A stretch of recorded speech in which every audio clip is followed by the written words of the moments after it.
Բարի եւ օրհնյալ առավոտ, սիրելի հարազատներս, Աստծո խաղաղությունը ու լույսը լինի ամենքիս հետ։ Հիսուսի սուրբ ու զորավոր անունով օրհնում եմ յուրաքանչյուրիս, մեր կյանքը, մեր հոգին, մեր ընտանիքները, մեր երկիրը, արարչությունը Աստծո, մարդկությանը, թող Աստծո լույսը իջնի ամեն ազգի, ամեն երկրի վրա, թող Տիրոջ խաղաղությունը հաստատվի եւ Տիրոջ կամքը հաստատվի այս աշխարհում, ինչպես երկնքում է։ Հիսուսի անունով, ամեն։ Հիմա եկեք անդրադառնանք Դերեկ Պրինցի «Արդյոք քո լեզուն բժշկության կարիք ունի» գրքին։ Այսօր 4-րդ գլուխն է, վերնագիրը։ Բառերը որոշում են մեր ճակատագիրը, մեր կյանքի ընթացքը։ Երեկ խոսեցինք այն մասին, որ լեզուն ինքնին փոքր բան է, բայց կարող է անհաշվելի վնաս պատճառել, եթե չվերահսկվի ու չկառավարվի։ Հակոբոս առաքյալը ներկայացրեց մեզ լեզվի կառավարման 4 առանձնահատուկ ու համեմատական պատկերներ, եւ դրանք էին սանձը ձիու բերանում, որ կառավարում էր ձիու ամբողջ ընթացքը, նավի փոքր կոճականնման ղեկը, փոքր կայծը, որից անտառային հրդեհներ էր բռնկվում, եւ թույնը, որ ապականում է կյանքի աղբյուրը։ Այս 4 օրինակներից, որը լավագույնս ցույց է տալիս մեր լեզվի հսկայական պոտենցիալը, դա նավի փոքր կոճականնման ղեկի օրինակն է։ Կոճականնման ղեկը նավի ընդամենը մի փոքր մասն է, եւ ոչ ոք դա չի տեսնում, երբ նավը սահում է ջրերի մակերեսի վրայով, անգամ նավի մեջ գտնվողները դա չեն տեսնում, եթե կապիտանը հատուկ նրանց չհրավիրի ու ցույց տա այդ փոքր կոճակը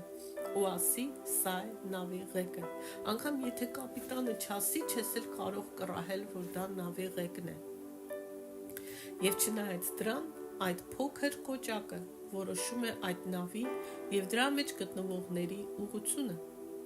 Եթե կոճականնման ղեկը կապիտանը ճիշտ օգտագործի, նավը ապահով կհասնի իր նպատակային նավահանգիստը։ Բայց եթե ղեկը չարաշահվի, գրեթե անկասկած նավը կխորտակվի։ Եվ նավում գտնվողները, ղեկը որոշում է ամբողջ նավի ընթացքը եւ ճակատագիրը, բայց կապիտանի դերը չմոռանանք, կապիտանն էր նաեւ օգտագործում այդ ղեկը։ Հիմա, եթե այդ կոճականնման ղեկը մեր լեզուն է, մեր լեզվի կապիտանը ով է։ Մենք։ Այսինքն մենք ենք որոշում ինչպես օգտագործել մեր լեզուն։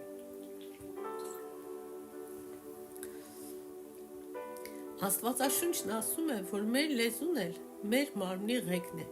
Երբ մենք նայում ենք մարդկանց արտաքինից, սովորաբար մենք նույնիսկ չենք տեսնում նրանց լեզուն, եթե իրենք այն մեզ ցույց չտան։ Այնուամենայնիվ, այդ փոքրիկ աննկատ անդամը նավի կոճականնման ղեկի նման է։ Լեզվի օգտագործումը որոշում է մարդու կյանքի ընթացքը։ Լեզվի սխալ կամ ճիշտ օգտագործումը որոշում է մարդու ճակատագիրը,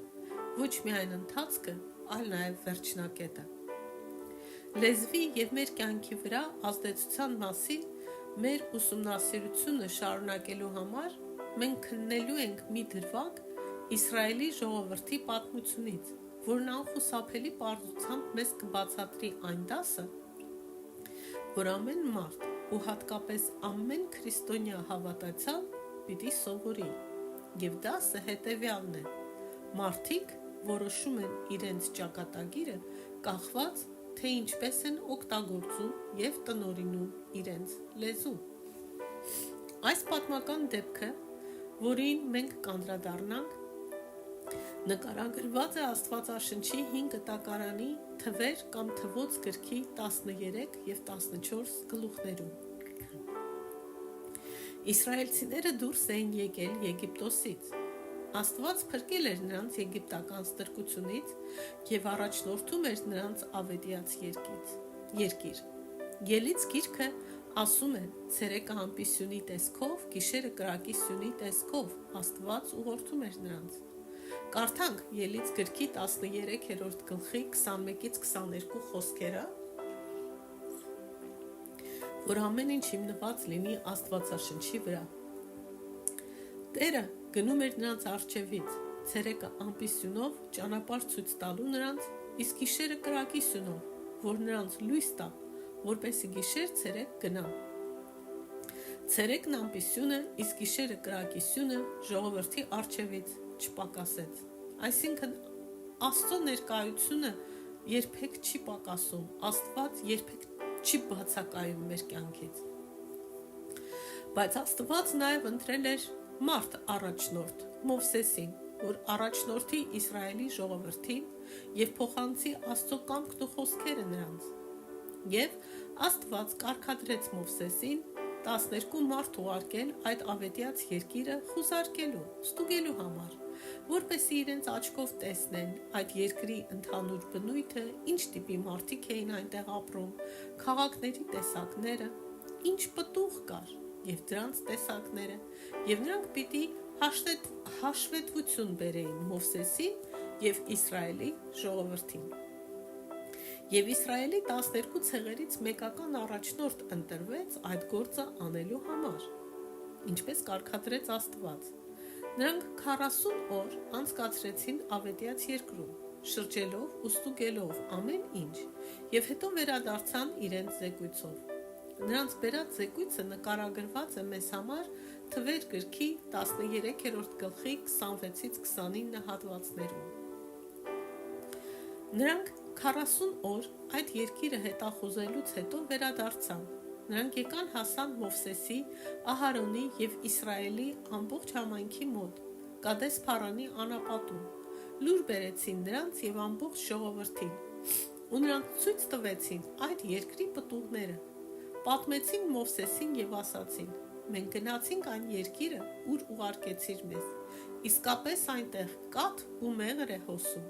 Եվ ահա դրա պտուղները։ Պտուղն այնքան մեծ ու ծանր էր, որ երկու տղամարդ պահանջվեց խաղողին մեկ ողկյուզը, որ դնեն փայտի վրա ու տանեն։ Հիմա լսեք այս նախադասությունը եւ ուշադրությամբ։ Միայն թե այդ երկրի մեջ բնակվող ժողովուրդը հզոր է, քաղաքները պարսպապատ են եւ խիստ մեծ։ Մենք այնտեղ տեսանք նաեւ ենակի որդիներին, որոնք հսկաներ էին։ Աստված խոստացել էր իսրայելցիներին, որ այդ երկիրը իրենցն էր լինելու։ Դրա համար էր կոչվում խոստացված ավետյաց երկիր։ Հիմա հարց մեզ համար, որ մտածենք այդ մասին։ Երբ Աստված խոստում է տալիս, հատկապես այն բոլոր խոստումները, որ Աստվածաշնչում են, մենք արդյոք ընդունում ենք Աստծո խոստումը հենց այնպես, ինչպես Աստված խոստացել է, հավատում ենք դրանց, թե ընդունում ենք Աստծո խոստումը եւ հետո ասում. միայն թե, բայց։ Այսինքն թերահավատությամբ ենք վերաբերվում, թե կատարյալ վստահությամբ Աստծուն եւ Աստծո խոստմանը, հիմնվելով Աստծո վրա, ոչ թե մեզ վրա։ Միայն թե բառը, որ այդ 10 խուզարկուները ասեցին, դա ճակատագրական խոսք էր, որը Իսրայելի ժողովրդին անհանգստություն ու տագնապ պատճառեց, նրանց վախեցրեց ու սարսափեցրեց ու դրդեց, որ տրտնջան ու բողոքեն Մովսեսի դեմ, եւ Մովսեսի դեմ տրտնջալով ու բողոքելով նրանք տրտնջում ու բողոքում էին Աստծո դեմ, որտեղ Աստված էր կարգադրել Մովսեսին անել այն, ինչ Մովսեսը անում էր։ Բայց խուզարկուներից երկուսը, Քաղեբն ու Հեսուն, հրաժարվեցին հետևել այս բացասական, հոռետես, տրտնջացող, Աստծուն չվստահող, անհավատ վերաբերմունքին։ Քաղեբը Մովսեսի շուրջը հավաքված ժողովրդին լռեցրեց եւ ասաց. «Վեր ելնենք եւ տիրենք այդ երկրին, որովհետեւ մենք վստահաբար կարող ենք տիրել դրան»։ Բայց նրա հետ գնացող մարդիկ ասացին.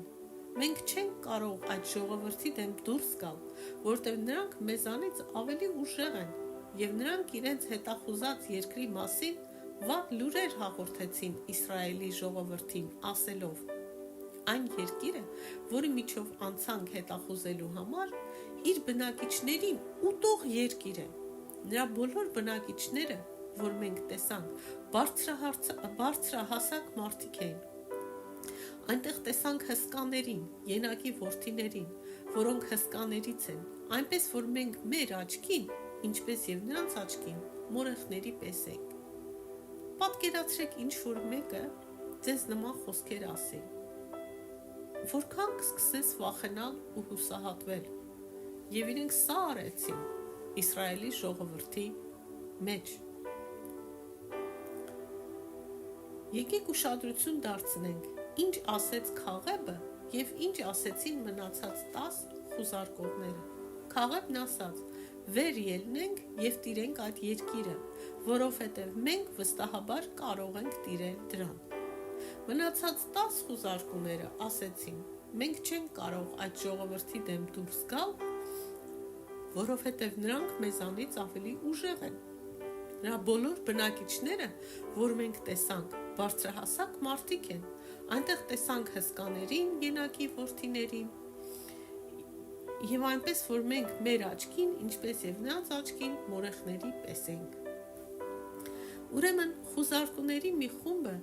2 հոգին, ասում էր դրականը, մենք կարող ենք գրավել։ Մյուս խումբը, 10 հոգին, ասում էին բացասականը, մենք չենք կարող գրավել։ Մենք մեր աչքին, ինչպես եւ նրանց աչքին, մորեխների պես ենք։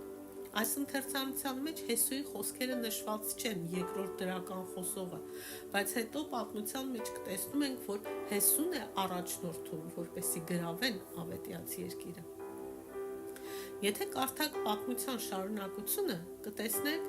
որ յուրաքանչյուր խումբ ստացավ ճիշտ այն, ինչ ասեց իր բերանով։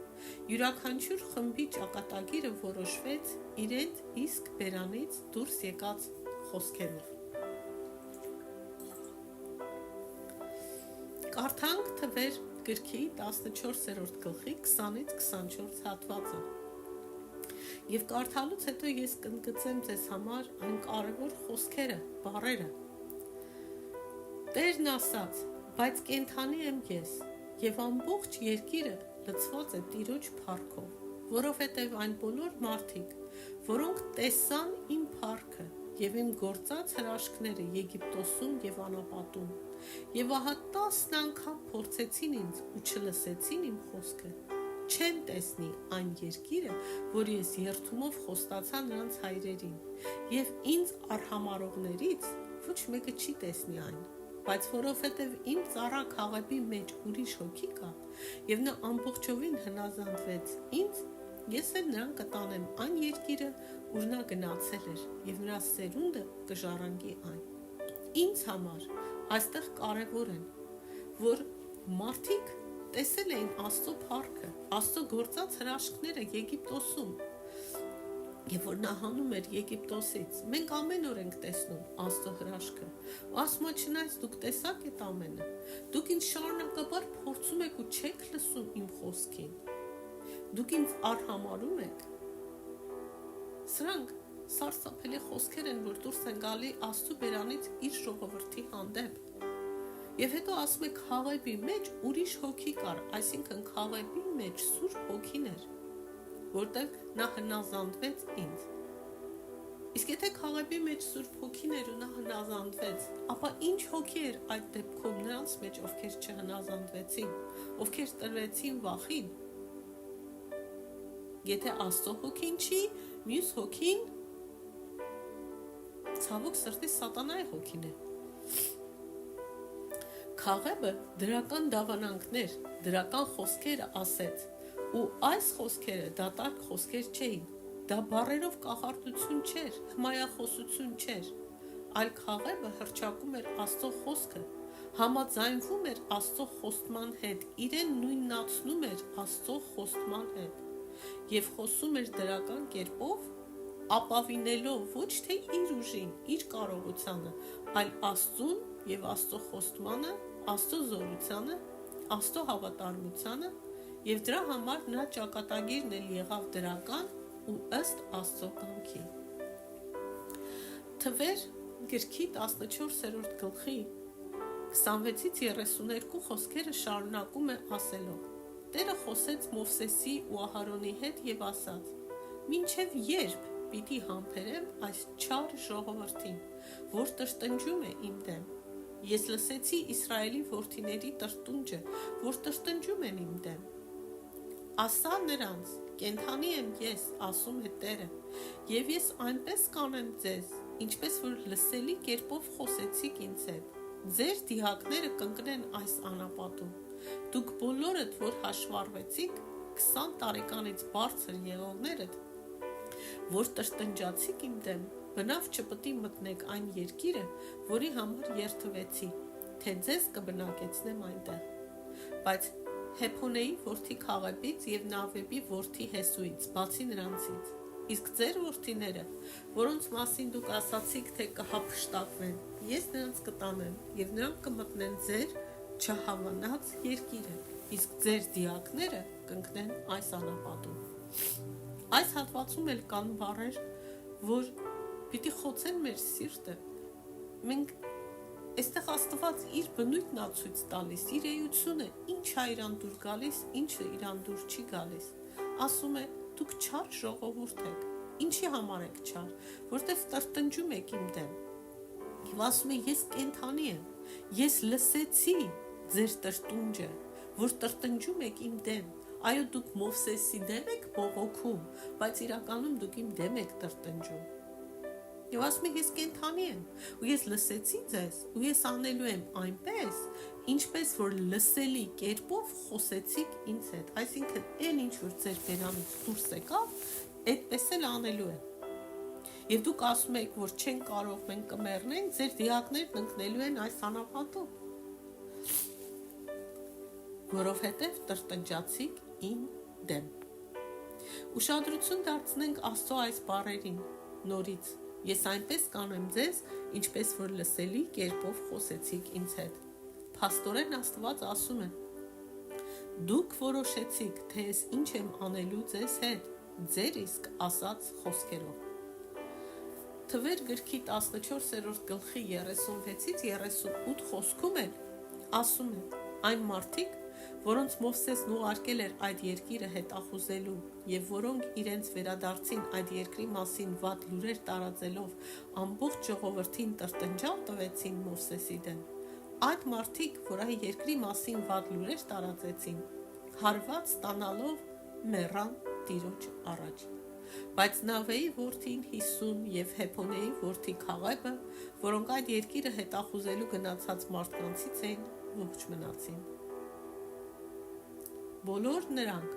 ովքեր ժողովրդին տրտնջալ տվեցին Մովսեսի դեմ, մեռան Տիրոջ առաջ։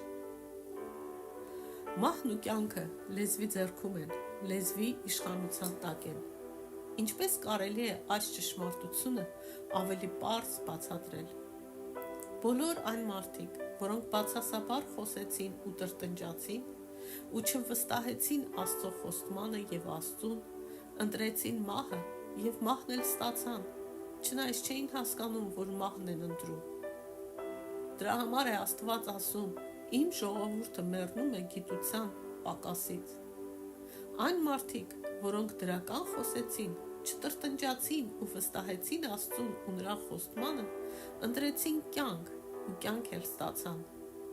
Իրենց բերանից դուրս եկած խոսքերով յուրաքանչյուրը ընտրեց ու կարգադրեց իր ճակատագիրը և նաև իրենց սերունդներինը։ Չեն կարող գրավել ասողներին, ի վիճակի չեղան գրավելու, որտեղ նրանց չտրվեց այդ հնարավորությունը այլևս։ Իսկ ովքեր ասում էին, մենք կարող ենք, իսկապես կարողացան, ոչ թե իրենք իրենցով, այլ Աստծո զորությամբ։ Նոր կտակարանում մեր որպես քրիստոնյաների փորձառությունը ուղղակիորեն համեմատվում է հին կտակարանի Իսրայելի ժողովրդի փորձի հետ։ Մեզ զգուշացնում է Աստված, որ նույն դասերը վերաբերում են մեզ այսօր և ամեն օր, բոլոր սերունդներին։ Ահա թե ինչու մենք պետք է կարդանք հին կտակարանը, սովորելու այն դասերը, որոնք Աստված սովորեցնում էր իր ժողովրդին և նրանց միջոցով մեզ բոլորիս։ Եբրայեցիներ նամակի 4 գլխի 1-2 խոսքում ասվում է. Ուրեմն զգուշանանք, քանի դեռ նրա, այսինքն Աստծո հանգստի մեջ մտնելու խոստումը մնում է, ձեզանից որևէ մեկը դուրս չմնա, որովհետև մեզ էլ նրանց պես ավետվել, բայց խոսքը լսելը նրանց օգուտ չբերեց, քանի որ լսողների մեջ հավատով չներթափանցեց։ Այստեղ կարևոր խոսքերը. խոսքը լսելը նրանց օգուտ չբերեց, քանի որ լսողների մեջ հավատով չներթափանցեց։ Նույն խոստումը, որ Աստված տվել էր Իսրայելի ժողովրդին, մեզ էլ է պատկանում, Աստծո հանգստի մեջ մտնելու խոստումը, բայց մենք պետք է զգույշ լինենք, որ չընկնենք այն նույն կերպ, ինչպես իսրայելցիները արեցին հին կտակարանում։ Նրանց խնդիրն այն էր, որ նրանք լսեցին Աստծո ուղերձը, Աստծո խոստումը, բայց այդ լսելը նրանց օգուտ չբերեց, որտեղ նրանք ավելացրեցին այդ մեկ ճակատագրական բառը, միայն թե, բայց, փոխանակ կենտրոնանալու Աստծո խոստման վրա և համարձակորեն դավանելու և հռչակելու իրենց հավատքը Աստծո հանդեպ, Աստծո խոստման, Աստծո հավատարմության, Աստծո զորության ու ամենակարողության հանդեպ, նրանք կենտրոնացան բացասականի վրա, իրենց աչքի տեսածի վրա, իրենց վախերի ու իրենց թուլության վրա։ Սկսեցին համեմատվել ու ասեցին, մենք մեր աչքին մորեխի նման ենք երևում, իրանց աչքին էլ ենք տենց երևում։ Նրանք նայեցին հսկաներին ու պարսպապատ քաղաքներին և ասացին, մենք չենք կարող, մենք մեր աչքին, ինչպես նրանց աչքին, մորեխների պես ենք։ Փառք Աստծուն երկու տղամարդկանց համար, ովքեր հավատ ու քաջություն ունեցան Աստծով ասելու, մենք լավ էլ կարող ենք, որտև մեզ հետ Աստված է, որտև նրանց մեջ Սուրբ Հոգին էր։ Հիմա եկեք ինքներս մեր իրադրությունների մասին մտածենք։ Ինչպես ենք մենք վարվում Աստծո խոստման հետ, որ վերաբերում է որոշակի իրավիճակի։ Ինչ ենք պատրաստվում անել մեր լեզվով։ Պատրաստվում ենք արդյոք համաձայնվել Աստծո խոստման հետ։ Պատրաստվում ենք հռչակել ու համաձայնել ու դավանել Աստծո այն խոսքն ու խոստումը, որ վերաբերում է մեր իրավիճակին։ Դրա համար մենք պիտի Աստվածաշունչը կարդանք, բայց մի փոքր օրինակ բերեմ, շատ պարզ։ Ասենք ընկել ենք մի դժվարության մեջ, նեղության մեջ։ Ինչ ենք անելու, հանձնվելու ենք։ Բայց մյուս կողմից գիտենք, որ Աստծո խոսքը Փիլիպպացիների 4 գլխի 11-13-ում ասում է, Պողոս առաքյալն է ասում, նկարագրելով իր հայտնված վիճակը, վերջում ասում է, ամեն բան կարող եմ ինձ զորացնող Քրիստոսով։ Այսինքն, երբ որ մենք հայտնվում ենք դժվարության մեջ, մենք կասենք Քրիստոսի օգնությամբ, քանի որ նա ապրում է իմ մեջ ու զորացնում է ինձ, ես դուրս կգամ այս վիճակից, ես կարող եմ և այդպես կհամաձայնեմ Աստծո խոստման հետ ու չեմ տրտնջա ու չեմ բողոքի։ Թե մենք կլինենք նրանցից մեկը, ով կասի, այո, կարդացել եմ այս խոսքերը, գիտեմ այս խոսքերը, բայց նայեք իմ բոլոր խնդիրներին։ Հասկանում եմ, որ ես անգամ լսել եմ, որ մարդիկ ասել են, հա, գիտենք այդ խոսքերը, գիտենք Աստված ինչ է ասում, բայց այս խնդիրներն այնքան բարդ են, որ անգամ Աստված չի կարա լուծի։ Սա անհավատության գլուխ գործոցն է, սիրելիներս։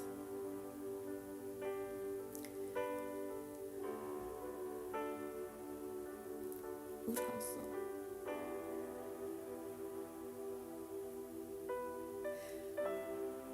Աստվածաշունչն ասում է, ամեն բան կարող եմ ինձ զորացնող Քրիստոսով։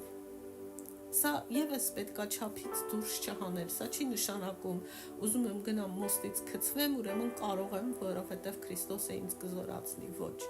Ամեն բան, ինչ որ Աստված է ցանկանում, որ մենք անենք։ Ամեն բան կարող եմ ինձ զորացնող Քրիստոսով, բայց ինչ որ կերպ ես ինձ ունակ չեմ զգում, կամ չեմ հավատում, որ այս խոսքերը ինձ են վերաբերում։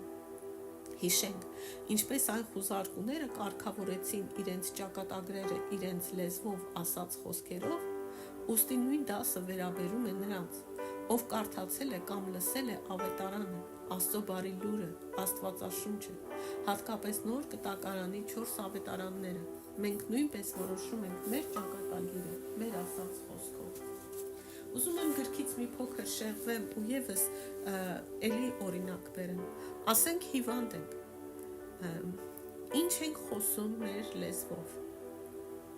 Ակնկալում ենք, որ այս հիվանդությունը մեզ սպանելու է, թե հռչակելու ենք օրինակ Եսայի մարգարեության 53-րդ գլխի 4-ից մինչև 6 խոսքերը օրինակ։ Հիրավի, նա մեր ցավերը վերցրեց, մեր վշտերը կրեց։ Մենք նրան համարում էինք պատուհասված, Աստծուց հալածված ու տանջված, բայց նա մեր հանցանքների համար վիրավորվեց և մեր անօրենությունների համար հարվածվեց, պատիժը, որ մեզ բարություն բերեց, նրա վրա ընկավ և նրա վերքերով մենք բժշկված ենք։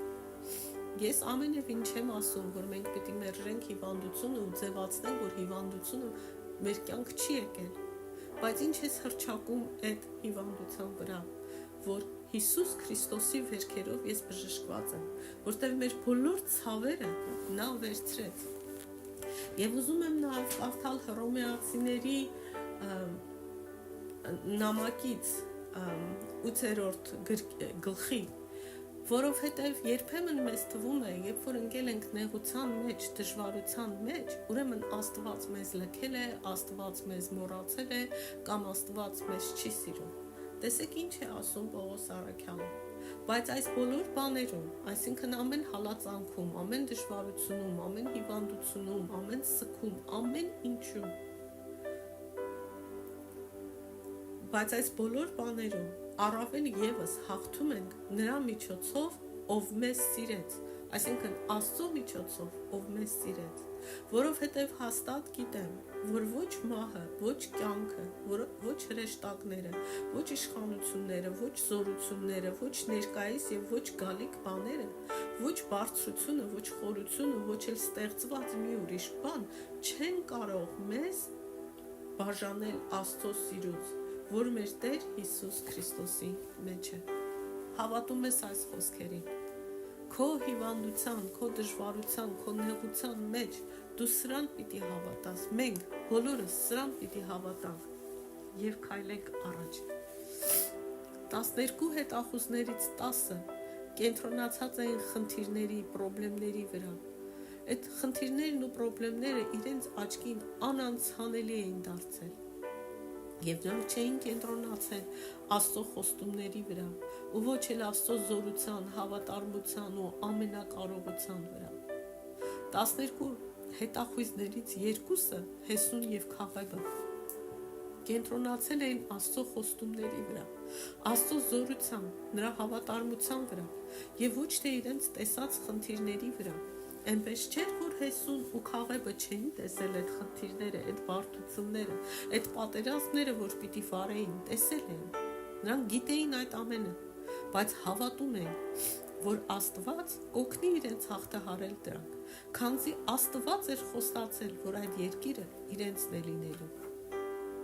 Ուստի Հեսուն եւ Քաղեբն ասեցին. մենք կարող ենք։ Մյուս հետախույզները ասեցին. մենք չենք կարող։ Նրանք չէին վստահում Աստծուն, որ Աստված կօգնի իրենց հաղթահարելու խնդիրները, չէին հավատում։ Չէին հավատում ու վստահում Աստծուն, որ Աստված կօգնի իրենց հաղթելու պատերազմները, որպեսզի ստանան Աստծո խոստումը։ Որպես այդպիսին, յուրաքանչյուրը ստացավ ճիշտ այն, ինչ ասել էր իր բերանով։ Մեկի սրտում հավատքն ու վստահությունն էր առ Աստված, եւ դա այն էր, ինչ նրանք խոսում էին եւ անում, մյուսի սրտում հավատքի բացակայությունն էր, անհավատությունը, կասկածը եւ Աստծուն չվստահելը, Աստծուն չճանաչելը, տրտնջալն ու բողոքելը։ Եվ նրանք ստացան այն, ինչ ասում էին եւ անում։ Նրանք բոլորն էլ իրենց ճակատագրերը կարգավորեցին իրենց բերանից դուրս եկած խոսքերով։ Բայց կարևոր է հիշել, որ նրանց լեզուն ասաց այն, ինչ իրենց սրտում էր։ Հիշում եք, ինչ էինք սովորել։ Սիրտը ծառն է, լեզուն պտուղը, իր խոսքով ու գործերով։ Աղոթում եմ, որ մեր բոլորի սիրտը, իմ հայ ազգի սիրտը լցվի հավատքով, Աստծո խոստումներով, Աստծո գիրքը կարդանք, ճանաչենք Աստծուն, վստահենք Աստծուն, թող մեր սիրտը լցվի Աստծո սիրով, ողորմությամբ, ներումով, եւ մեր բերանն էլ խոսի ու դավանի, եւ մենք էլ գործենք ու անենք ըստ Աստծո խոստումների, ապավինելով նրան, ոչ թե վախենալով մեր դեմ ծառացած դժվարություններից, հալածանքից, հիվանդություններից եւ այլն։ Աստված օրհնի բոլորիդ, Հիսուսի արյան ծածկոցը թող լինի ամենքիս վրա։ Ամեն։